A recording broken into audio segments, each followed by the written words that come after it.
څو نقصان به تقریبا شي او د موبایل کې څه سامان تاسو دکان کې؟ نو په دکان کې زما دکان تاسو ته ښکاري د ټولو نه په دې مارکیټ کې غټ دکان و. زما سره غټې موبایل هم وي، وړې هم وي، د موبایلو اسسریز هم و. تقریبا او د مطلب ریپیرینګ کوم سامان چې و هغه هر څه پکې شوي دي، یو څیز پکې بد شوی نه دی. نو تاوان خو ډېر شی دی، خو د الله له طرفه بس الله دې رحم وکړي. ما ورته وایم زما د دکان خو سوی دی، هسې هم ختم دی، خو چارچاپېره چې کوم نور دکانونه دي دا خرابېږي. قدرمنو کتونکو دا وخت په بادام مارکیټ کې موجود یو. دلته کې پرون په نور موبایل زون کې د نامعلومه وجوهاتو په بنیاد مې اور لګېدلی او د دغه اور له وجې د دې قاري د دکان کوم ټول سامان چې دی هغه په ایرو کې بدل شوی دی.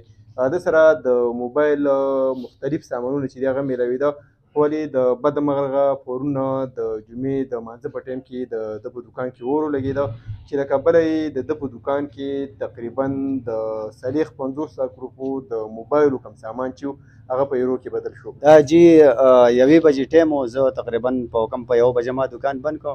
د الوچ په جومات کې په باندې په 1 بجه مونځ کېږي.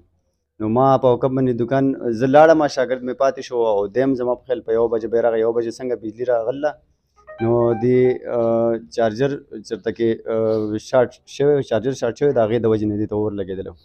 نو ما ته کس کال وکړ چې یاره ته راشه دکان کې دې اور لګېدی. اول خو ما کال اټین نه کړم، ما مانځه کې وم. بیا یو کس مارکیټ والا یو کس کال وکړ چې ما اټین کړ، نو ما ته ویل چې یاره دکان کې دې اور لګېدلی، ته زر راشه.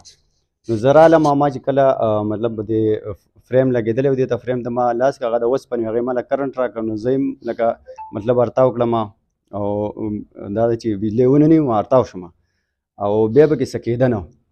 بیا موږ ډبل 1 ډبل 2 ته کال وکړو. نو ما ته خو پته نه وه، زه ناخبره وم. هغو ته چې ما کال وکړو نو هغو ما ته وایي چې یاره دا ایریا زموږ سره نه ده، زموږ سره الپورۍ ده.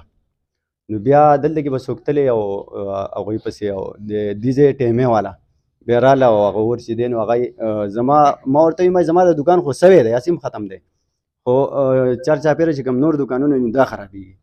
نو هغوی چې بیا راله هغوی د الله خوشحاله کړي، نو هغو بیا دومره ښه چې لکه زما دکان خو هسې هم سوی، خو دا نور لکه مطلب متاثره نه شو، بچ شو. څنګه یې موټرسایکلو دکان دی او بل طرف ته فارمیسي ده، نو هغه الله پاک بچ کړه. بهرحال تاوان خو ډېر شی دی، خو شکر دا دی چې جاني نقصان پکې نه دی شي او مالی خو جو ډېر شی دی. بس الله پاک دې رحم وکړي، دا د الله پاک امتحان دی. څو نقصان به تقریبا شي او د موبایل کې څه سامان تاسو دکان کې؟ نو په دکان کې زما دکان تاسو ته ښکاري د ټولو نه په دې مارکیټ کې غټ دکان و. زما سره غټې موبایل هم وي، وړې هم وي، د موبایلو اسسریز هم و.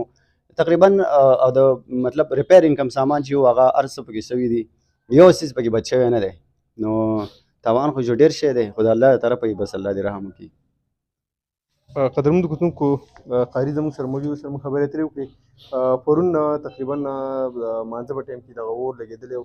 هغې وروسته بیا فایر بریګیډ ټیم یا تحصیل انتظامیه والا کوم نمایندګان چې دي هغې دلته کې ځان راورساو. بهرحال د دکان چې دی د اور د تیزو شعلو له وجې چې دی هغه ټول سامان په ایرو کې بدل شوی دی. قاري زی پی ایس نمبر به موږ خپل په اسکرین باندې ورکوو، که فرض کړه څوک د انساني همدردۍ په بنیاد باندې دوی سره مرسته کول غواړي نو لازمي ده چې یاره موږ دوی سره مرسته وکړو، هر قسمه تعاون موږ دوی سره وکړو. دکان چې دی د دوباره ریپیرینګ کار د دوی روان دی. د دې مارکیټ یا د دې علاقې د آس پاس کوم دکانداران چې دي هغوی به هم د دوی سره مرسته کوي. خو بهرحال که تاسو د دوی سره تعاون کوئ نو ډېره ښه خبره وي. بل د حکومت نه هم دا غوښتنه کوو چې یاره په دې ګرانۍ کې په دې مشکل وخت کې خپل کاروبار سیټ کول چې ډېر زیات ګران کار دی، چې کله هم دغه شانتې کې بدې پیښې مخې ته راشي، هغه کاروبار چې دی هغې مکمل تباه شي، نو هغې بیا خپل په خپو باندې ودرېده چې هغه بیا ډېر زیات ګران وي. حکومت دې هم د دوی سره مکمل مالي مرسته وکړي. دا شانه د فایر بریګیډ ټیم په کوششونو باندې چې دی دلته کې په اور باندې قابو موندی شو او دا نور مارکیټ کې دی دا د تباهۍ نه بچ. خو د قاري د وینا مطابق چې یاره تقریبا 50 لک روپو د موبایل مختلف کم سامان چې یا موبایل کم سیټونه چې هغه په مکمله توګه وسوځېده او دغه نقصان چې هغه ته میلاو شو. نو د حکومت نه هم غوښتنه کوي او موږ هم د دغه کوم خلک چې دی د انساني همدردۍ په بنیاد باندې سره څوک مرسته کوي، د دې زی پی ایس نمبر چې دی موږ خپل د سکرین په لیکه ورکوو، تاسو د دې سره رابطه کولی شئ. نمبر تاسو څه 0343 19 35 572 0343 19 35 572. قدرمنو کتونکو، دوی خپل نمبر هم د دغه نمبر په ذریعه باندې تاسو که د دوی سره رابطه کوئ، انساني همدردۍ په بنیاد باندې رابطه سره وکړئ، د خپل دغه کاروبار یو پیره بیا روان کړي. قدرمنو کتونکو، تاسو نجات غواړو. ولې الله پامان.